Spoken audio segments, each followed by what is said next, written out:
Indictment alleges that the charged defendants engaged in a course of criminal conduct in connection with and for the benefit of the Bandidos organization. These crimes include racketeering, assault, robbery, arson, and murder.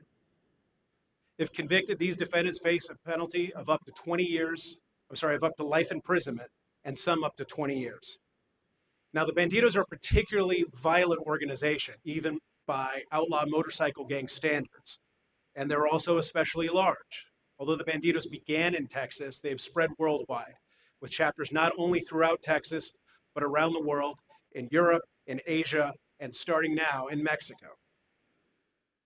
So what this indictment alleges is the Bandidos engage in a series of violent attacks against other bikers in the Houston area, ranging from barroom assaults to outright murder, all with the purpose of driving out any rival biker gangs out of the Houston area, which the Bandidos saw as their turf.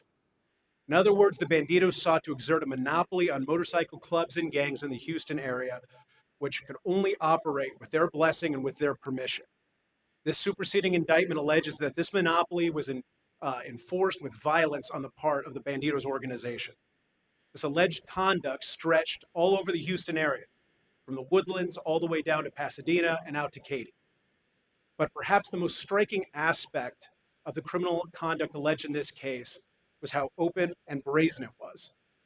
The alleged assaults and shootings took place in public spaces, in bars, in restaurants, motorcycle dealership, and on our public roads. In other words, innocent people, innocent motorists could have been injured or killed by the actions alleged in this indictment. So what we have done today is targeted some of the most dangerous people in that organization through RICO charges. RICO, Racketeering, Influenced, and Corrupt Organizations Act, provides a powerful criminal penalty for people that engage in a pattern of racketeering activity or members and associates of an enterprise that affects interstate commerce. And that is what is precisely alleged in the indictment. Public safety is and will always be job one for the Southern District of Texas. You can be rest assured that we will do whatever it takes to ensure that violent criminal organizations, either here in the Houston area or in South Texas, are swiftly brought to justice. Today's superseding indictment is the product of tremendous prosecutorial collaboration between our office and the Violent Crime and Racketeering section of the Department of Justice in Washington, D.C. It is also the product of the incredible teamwork of our federal, state, and local law enforcement partners. With that, I will turn it over to Special Agent in Charge Douglas Williams of Houston FBI.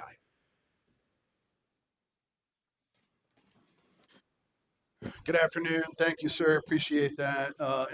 Before I'd like to start my comments, I'd like to thank all of my partners who stand with me here today, shoulder to shoulder, in this truly team effort to combat the Bandidos. And again, my name is Doug Williams. I'm Special Agent in Charge of FBI Houston. This morning's arrest of 10 members from the Bandidos outlaw motorcycle gang has been more than 6 years in the making. Yep, you heard that right. This morning's takedown is the result of more than 6 years of steadfast work, dedication, and collaboration between law enforcement partners standing with me here today. Our efforts have paid dividends in the form of numerous federal murder and racketeering charges against the Bandidos. I'd especially like to thank our partners at the Texas Board of Criminal Justice Office of Inspector General for their efforts in bringing this case to the federal court system. Alongside our federal, state, and local partners, we've dealt a significant blow to an extremely violent chapter of the Bandidos outlaw motorcycle gang operating here in our region. Over the past 6 years, a vicious turf war between the Bandidos and the Beast outlaw motorcycle gangs has threatened Houstonians in a very public way. As part of the conflict, the Bandidos' national leadership allegedly put out a smash on-site order against the Beast members. That order essentially gave Bandidos a green light to violently assault and even kill Beast members on site. As a result of over half a decade, our team of agents and task force officers has responded to highway shootouts that endanger innocent drivers, aggravated assaults in family restaurants that terrified patrons, and calculated murders that rocked the safety and well-being of our community. Make no mistake, members of this Bandidos chapter are not the glamorized characters you've seen in TV shows and in the movies. These are vicious, violent men who regularly put innocent people in life-threatening situations to further a senseless turf war. These men pride themselves on being part of a violent, reactionary force dedicated to the destruction and slaughter of a rival gang. In short, they are exactly the type of alleged criminals our team of agents and task force officers are trained to investigate and take down. In response to the serious public threat posed by the Bandidos, FBI Houston worked closely with the Texas Board of Criminal Justice, Office of Inspector General, task force officers, other law enforcement partners, and the federal prosecutors to secure RICO indictments against the Bandidos. And to put that into perspective of how serious we view this group, these RICO indictments are the first RICO indictments secured in the Southern District of Texas in over 12 years. Outlaw motorcycle gangs, like the Bandidos, often hide behind the facade of a club, but their true goal is to spread violence and intimidation, regardless of who they hurt with their crimes. Today's arrests send a stark message to other outlaw motorcycle gangs in our area. You can't outsmart us. You can't outrun us. And you're certainly not untouchable. This operation wasn't just about bringing alleged criminals to justice. It's about protecting people, families, and children who live and work in the Texas communities our law enforcement agencies standing behind me serve. Every arrest today means there's one less motorcycle outlaw on the streets terrorizing our neighborhoods with violence. We're proud of what we achieved today, but there's more work to be done. The FBI and our partners will continue to protect Texans in our community, and we will do whatever it takes to dismantle violent gangs that threaten our neighborhoods. I'd like to thank you for your time here today. I'd like to thank all of my partners who stand behind me, and I'll now turn the podium over to Regional Director Gerald Brown with the Texas Department of Public Safety. Good morning. Thank you all for coming here. Media, thank you for what you do for us. There's not a lot that I could add to what these gentlemen already said, but I will take the opportunity to thank everyone here at the podium. U.S. Attorney, welcome to Houston. Thank you for all you're doing with this case. Hey, look, there's no greater responsibility for law enforcement than that of taking care of its citizens, protecting its citizens.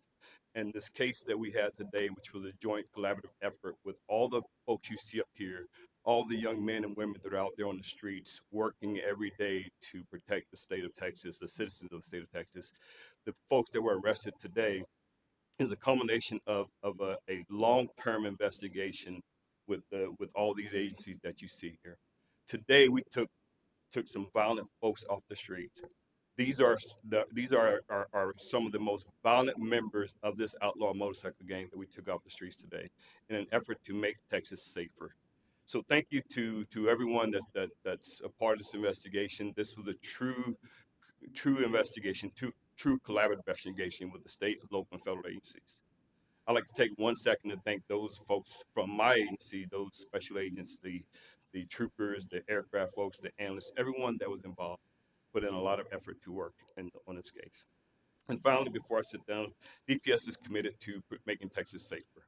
That's our commitment. That's our commitment to the citizens of the state that we live in. Not only we're committed to the making Texas safer, we're also committed to our law enforcement partners and our public partners. So thank you very much for your time today.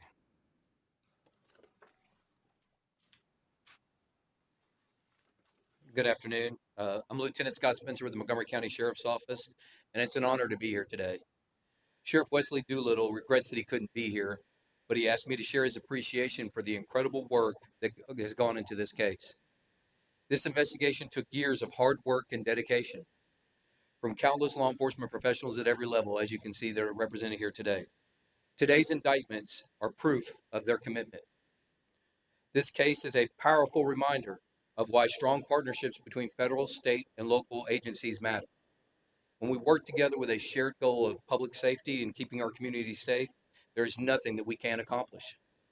On behalf of Sheriff Doolittle and the Montgomery County Sheriff's Office, I want to thank our law enforcement partners for their relentless dedication and determination in this case.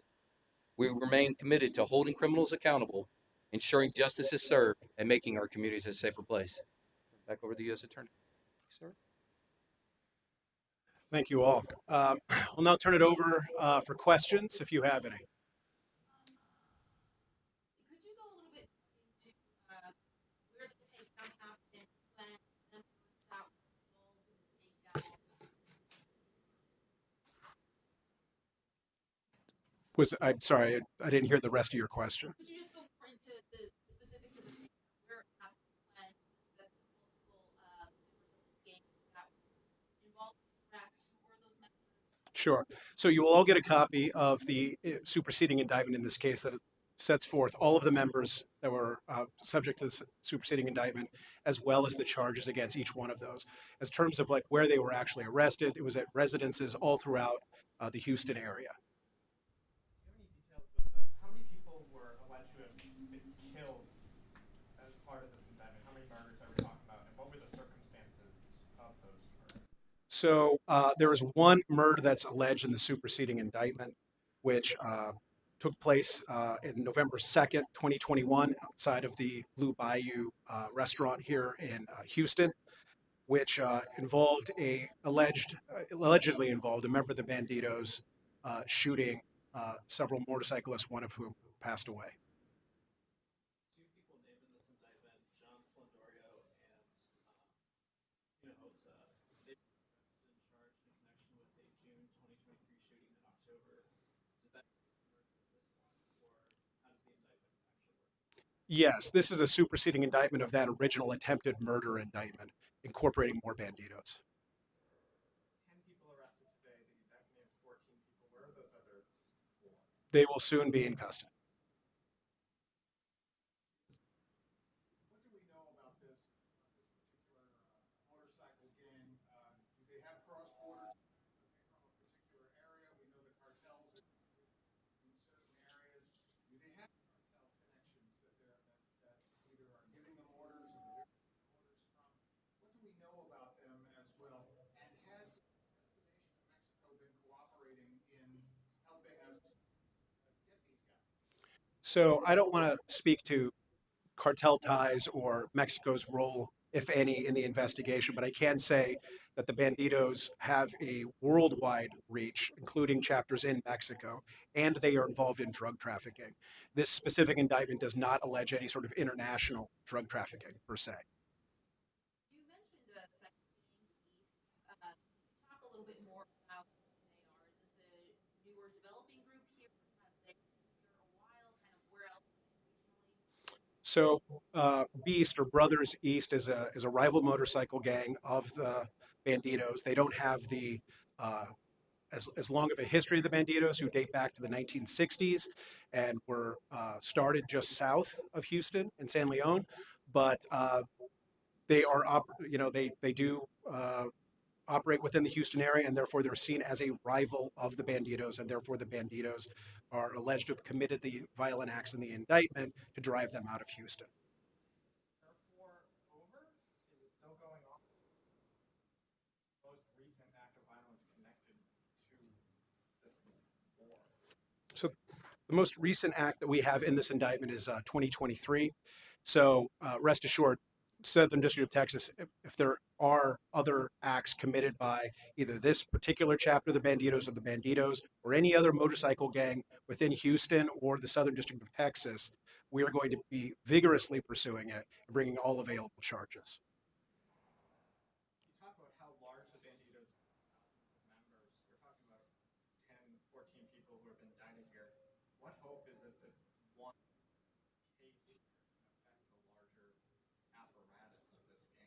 Well, this particular case, I think, means a great deal to the victims that were attacked and the families of those that were killed by the Bandidos in this particular case. And so I think it means a whole heck of a lot.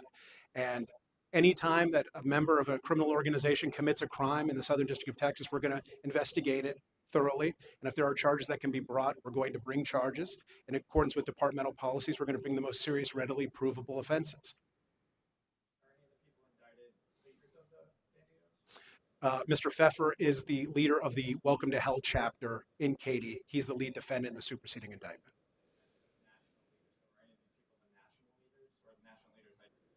Some people within the superseding indictment have operated in a position of sergeant at arms in the national leadership, but in terms of like the local Houston impact, the lead defendant, Mr. Pfeffer, is the president of the local chapter here, the Welcome to Hell chapter.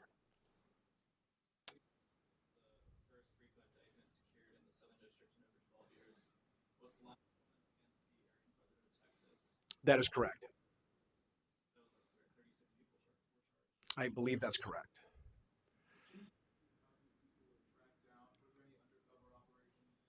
Well, I don't want to speak to any sort of investigative techniques that were used in the investigation.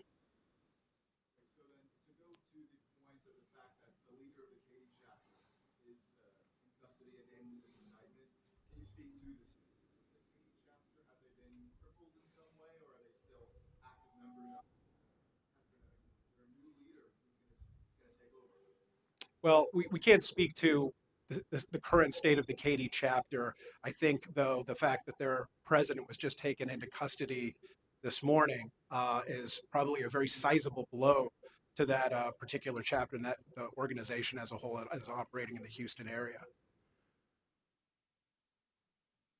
Anything else? Today. Or, sorry, tomorrow.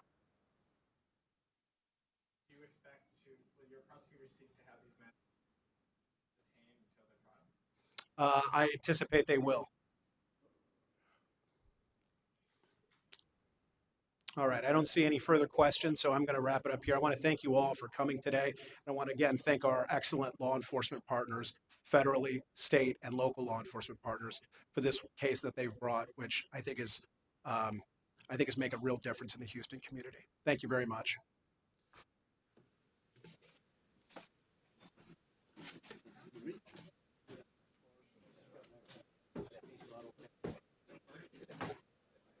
I didn't tell.